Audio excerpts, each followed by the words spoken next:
Ubisoft had a bit of a precedence going into their E3 presser this year, just because last year's was so surprisingly good. I had no idea if they were actually going to be able to live up to that one at all this year. They didn't, but they also weren't awful by any means, which is great because Ubisoft historically has had some of the weakest press conferences, but this was not the case.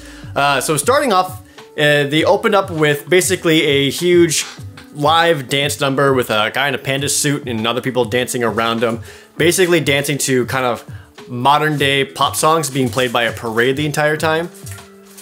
Hi, Aries. Hey, how you doing, buddy? Okay. And it was basically a way to introduce the fact that, you know, Just Dance 2019. They always gotta introduce Just Dance the same way EA always has to mention Madden.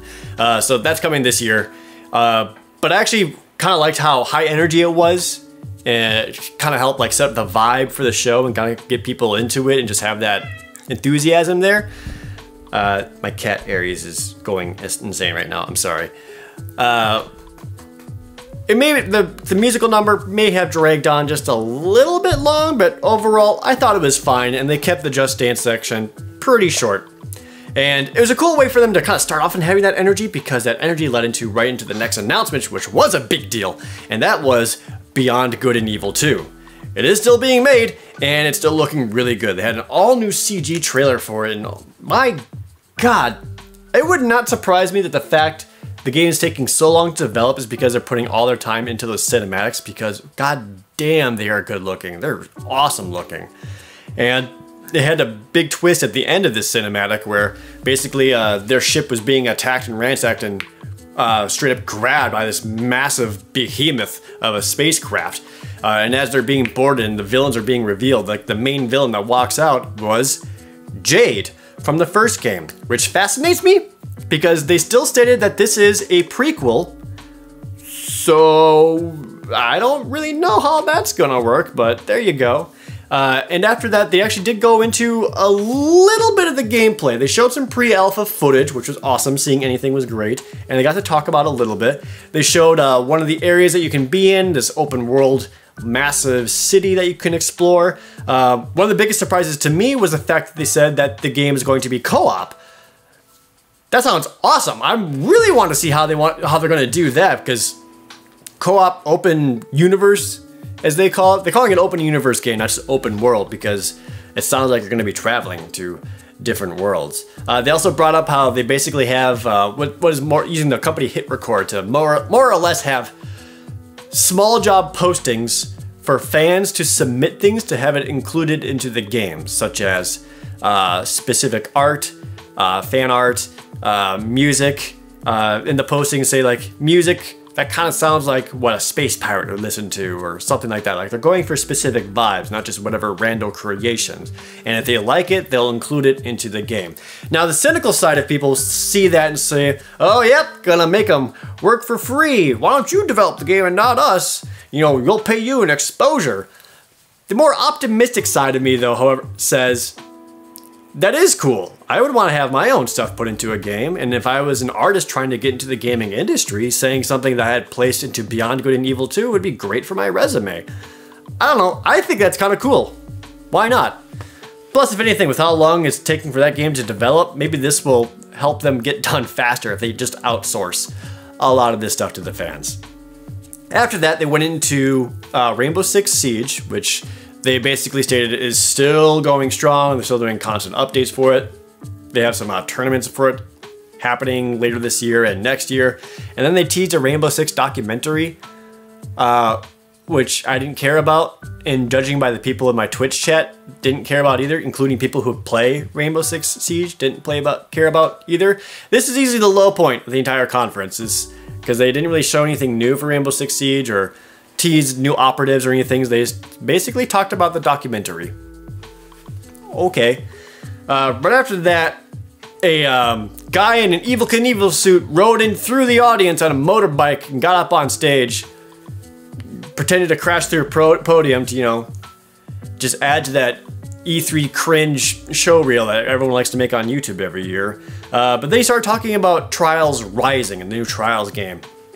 And he had a lot of genuine enthusiasm for it. It was kind of refreshing to see. He was just a dude who was excited to talk about the game and just had a wacky way of introducing it. They show how they brought on a YouTuber by the name of Professor Fat Shady, who I'd never heard of before, but all he does is have a YouTube channel dedicated to getting people better at the Trials games. He only has like 8,000 subscribers, but I think it's super cool that the developers basically brought him on to be like, help us design tutorial stuff, help us teach the players, and help you're like a standing member in their community, please help us get people to enjoy the game. I thought that was neat. And the Trials game, you know, looks like your standard ragdoll physics wacky fun. And they had like multiple people all playing at once, which also looks super cool. So, new Trials game coming out in February 2019 for every single console, PS4, Xbox One, and Nintendo Switch. They went into The Division 2, and they didn't show actual gameplay at all. They mostly did all of that at the Microsoft conference.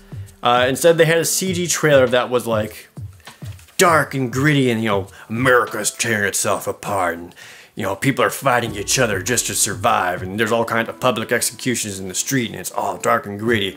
And they really kind of showed tried to show like how awful it is, and like a lot of emotion in the story, and etc. And having played The Division, I know none of that shit matters, because all you want to do is get fat loot. So even like playing through the campaign on that, you know, all that stuff just, it didn't matter. So I thought it was kind of off that they were showing that. And again, so they didn't show actual gameplay, they just kind of showed gameplay highlights, where it was like in-game engine of the game being played, but they had camera angles all around and sweeping and stuff to make it look more cinematic. And I still didn't see anything in there that convinces me that Division 2 is a new step beyond what Division 1 already was. They did say one of the things they're adding into this game compared to the first game was after you hit max level, you can then choose a specialization, which allows you to get your very custom abilities and guns, and that 8-player raids are basically going to be in the Division 2 as well. So they talked about some more endgame stuff. They also said that they have 3 full episode DLCs coming for it, and they're all going to be completely free, which is refreshing to hear. It sounds like season passes are finally dying out, which would be awesome. And that's coming out in March. I don't have the excitement for it, and I don't feel like they did a good job of really showing it off. Talking about the free DLC was good, but I would like to see more of the game that made it stand out from the Division 1. After that, they went into what was basically a musical trailer for the Donkey Kong expansion pack for Mario and Rabbids for Nintendo Switch. But the way they did it is they had Grant Kirkhope, the guy who did the music, come out on stage and direct the band Critical Hit, playing live as gameplay trailer stuff was playing behind them. Now, Bethesda did have the Andrew WK concert as well, but that was just a dude rocking out, and at least this one was done to footage of the game. So I like this one way more and helped give me a better idea of what I can expect from the Donkey Kong expansion. Like the Cranky Kong Rabbit, and him using his DK bongos. And that's coming out on June 26th, so we also got the date for that one.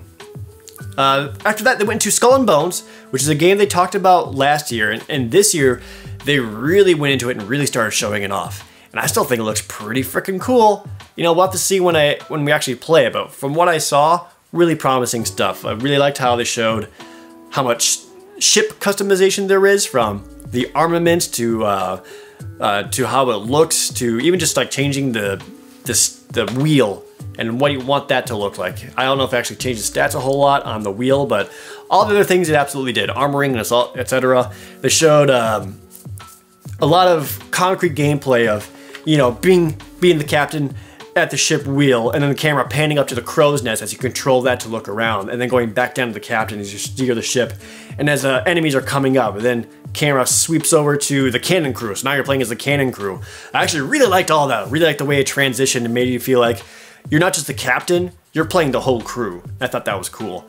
And towards the end of it, they basically had what seemed like a enemy super ship kind of show up, and then that's when 3 other players showed up, and it showed all 4 of them just sweeping around this one ship and attacking, and how different ships can have different special attacks and special equipment. And then after they managed to sink the super ship and all that treasure was there ready for the taking, then they turned on each other, started shooting at each other so that only one person would get the treasure. But it was really cool. Good demonstration of the gameplay. It helped to give me a much better and clearer idea of what Skull and Bones is going to be like. So, well done. After that, they went into talking about Transference, which was another game that they announced last year, and we knew nothing about because it was basically just a logo. But this time they had Elijah Wood, who was the head of whatever company is making it, come out and talk about the game. How it's a first-person psychological horror as you explore the minds of other people, is what they basically said. This one was unsettling because it had a lot of weird, spooky stuff happening and glitches and things. But they also had live-action people talking directly to the player, and they're like this close talking to you, so it's like super spooky and really unsettling. And it sounded like you actually play as a child, and like the dad is talking to you, and he's like, "Hey, son, you ready to go explore some minds right now, buddy? I'm doing this because I love you." And it was really creepy and weird. It was enough to get me intrigued. It's coming out in fall. It's going to have a VR version as well, which would probably be awesome for it. But again, that's one of those things where we'll see when it actually comes out. But they did do a good job of saying when it's coming out and giving us an idea of what we can expect from that gameplay. After that, they went into the game Starlink, which was another one they kind of touched upon last year. That was that game where it was like a spaceship combat exploration game. Only you had like a physical toy ship connected to the controller. At any point in time, you could like take your toys and swap out pieces of the ship in case you need like, oh, I need rockets now, or I need an ice beam now, or I need more thrusters, and you can like pop that on, and that changes the ship in real time in the game. So they showed that a little more concrete gameplay in that. But the big reveal for that was in Starlink for Nintendo Switch. There's also going to be Star Fox. You can get the Star Fox R-Wing and Star Fox little, not even amiibo, because they're not amiibo. It's like their own toys, like Skylanders. That's all going to be showing up, and you can actually play as Star Fox in Starlink for the Nintendo Switch. Which the game on its own, conceptually, was pretty cool, and I kind of wanted to see more. And then having that Star Fox, nostalgia factor, I think it's going to help a lot of people be much more intrigued into it and want to check it out. I personally thought it would also have been cool if they just included Captain Falcon as an option, but, Star Fox still makes sense. They talked about For Honor some more, which was a game that had a lot of hype, is a good game, but just didn't launch the best and didn't have a good way of maintaining its player base. And it sounded like they're trying to work on that, so they have the dedicated service now, thank God. Right now, if you log into Uplay up until June 18th, you can actually download the game for free and then just own it for the rest of your life. The downside is Uplay, but you'll get it for free. But then they also announced an expansion pack coming out in October called Marching Fire. And this brought in an all-new Chinese faction into all the different warriors. Well, they had basically 4 new characters, classes that you can play it from, all from like Chinese Dynasty stuff. They also showed off a new gameplay mode called Breach, which was like a castle siege mode. Which looked really impressive, as it was a 4v4, 4 people sieging, 4 people defending. They had blitzes going off and crossbows, and they're pouring over the pot of coals of fallen enemies, and they had batter rams come to the doors and knock those down. All those looked awesome. And while all of that looked awesome, I am curious as to how much of that is actually players doing the sieging and just your AI companions around you doing most of that cool stuff, whether it's the battering ram or the ballistas or whatever. That part wasn't wholly clear on me. I would imagine that the players get to do all the cool stuff, because otherwise what the hell's the point? But just because they had so many people on screen and showing off that way, it was hard to tell. But either way, it looks like it kind of scratched that itch that Chivalry usually has, or Mountain Blade 2, if that ever frickin' comes out. But anyway, new siege mode, that's coming. Probably gonna be like a paid expansion pack, I assume, just because of how much they're adding in. After that, they went into The Crew 2, which they didn't really show anything on because it's coming out really soon. But they did say that there's an open beta that anyone can now preload and start playing on June 21st, even though the game comes out a week later on like June 29th. So that wasn't super really exciting to me, or I didn't really understand the point of an open beta that close to release. Is it, I guess, for server stress testing at most? I don't know, but I don't know. It was super brief. They had a gameplay trailer on there just showing how, you know, there's a crap ton of different vehicles you can play as, and, you know, they're all over the place with you and your crew driving around in vehicles and stuff. But yeah, it's coming out soon, so. And then the final thing that they ended with was a pretty extensive look at Assassin's Creed Odyssey. This is another game that was leaked beforehand or rumored or whatever it was. It takes place in Greece, and from the looks of it, it basically kind of takes that same gameplay from last year's Assassin's Creed Origins, only they're going even deeper into the RPG mechanics. Like at this point, Assassin's Creed is becoming much more of an RPG game than it ever was. Than it was a. It's more of an RPG than an Assassin's game anyway. Like I said, takes place in Greece. Assassin's Greece. You get to choose your character at the beginning, either male or female. That was a big deal because if you remember, some time ago, Ubisoft said that they can't do female characters in Assassin's Creed because they're too hard to animate. Because they got boobies.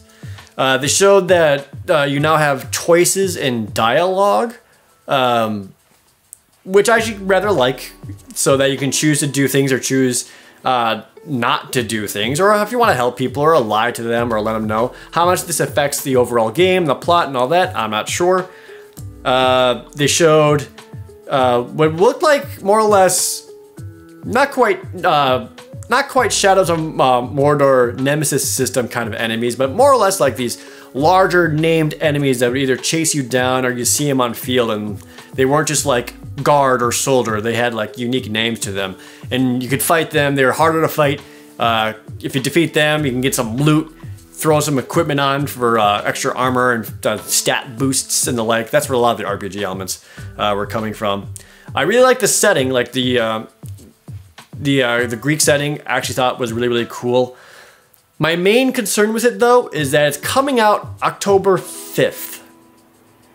So this, I was under the impression that they were done with the annualized releases of Assassin's Creed. And this is an annualized release. Especially with how similar the gameplay is to Assassin's Creed Origins, and I'm getting a lot of concerns there. And Assassin's Creed has certainly had, you know, a fair share of criticism in the past for being buggy, unfinished messes, and with this one being released so soon after the last, I don't know. I'm a little iffy on that one. I mean, I fell off the Assassin's Creed bandwagon way back at Assassin's Creed 3, but this one still looks intriguing and fun to play, especially if you're into those kind of games or the franchise. But, you know, I've got a lot of those reservations just because of how soon it's being released. So, anyway, overall for Ubisoft, they did fine. They had some good highs, not a whole lot of lows, and even then those lows weren't so bad that it was abysmal. I wish there was a lot more new hotness and new freshness released, because I don't think there really was any of that, but they did do a lot of good follow-ups. They did do a good job of showing everything that they were talking about and keeping people engaged and moving on rather quickly. So overall for Ubisoft, just a solid C, which for them is pretty good. So overall, average. Was there anything in there that I missed? I don't think so. I think I covered it all. If I did, tell me in the comments down below. I think I got it all. Still excited for Sony, which is coming up later today. Be sure to come on by for that. Again, I'm still streaming all of these on my Twitch channel, twitch.tv/ProJared if you want to join. If you enjoy these videos, please subscribe if you aren't already, and like them, because it does help me out a lot. And then plenty more E3 still coming. And then there's also the other press conferences that you can go back and watch if you haven't yet. So until then, I will see you guys back here for Sony.